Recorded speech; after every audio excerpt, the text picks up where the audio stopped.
Donald Trump a frôlé la mort.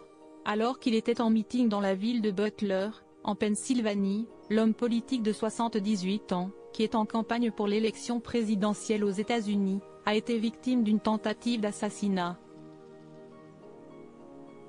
Alors qu'il était en train de s'adresser à ses sympathisants, l'époux de Melania a été touché par une balle au niveau de l'oreille avant d'être rapidement évacué par son service de sécurité. Un cliché de la scène montre d'ailleurs l'ancien président des États-Unis, la joue et l'oreille ensanglantées, levant le poing pendant que ses gardes du corps essayaient de le protéger.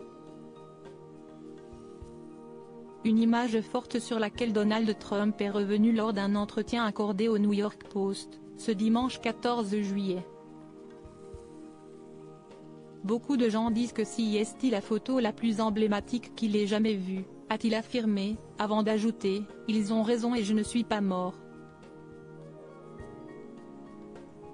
D'habitude, il faut mourir pour avoir une photo emblématique. Au cours de l'échange, l'homme d'affaires est revenu plus largement sur cette tentative d'assassinat, expliquant qu'il était reconnaissant d'être encore en vie. « Je ne devrais pas être ici, je devrais être mort. Le médecin de l'hôpital a dit qu'il n'avait jamais rien vu de tel, qu'il s'agissait d'un miracle, a-t-il indiqué, précisant qu'un léger mouvement de tête avant l'impact de la balle lui avait probablement sauvé la vie.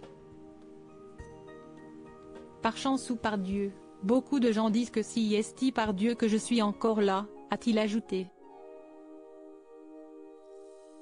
Et de conclure en évoquant le travail de son service de sécurité, ils ont abattu l'assaillant, d'une seule balle, entre les deux yeux. C'est surréaliste pour nous tous. Tentative d'assassinat contre Donald Trump, découvrez les clichés de son évacuation par le Secret Service et Donald Trump, ce que l'on sait de Matthew Crooks, l'homme à l'origine de cette tentative d'assassinat après avoir abattu le tireur. Les forces de l'ordre ont évidemment mené une enquête le concernant. Selon les informations dévoilées par la presse américaine, relayées par Midi Libre ce dimanche 14 juillet, l'homme était Thomas Matthew Crooks, un jeune homme de 20 ans qui vivait dans la banlieue de Pittsburgh, située à 56 km du meeting.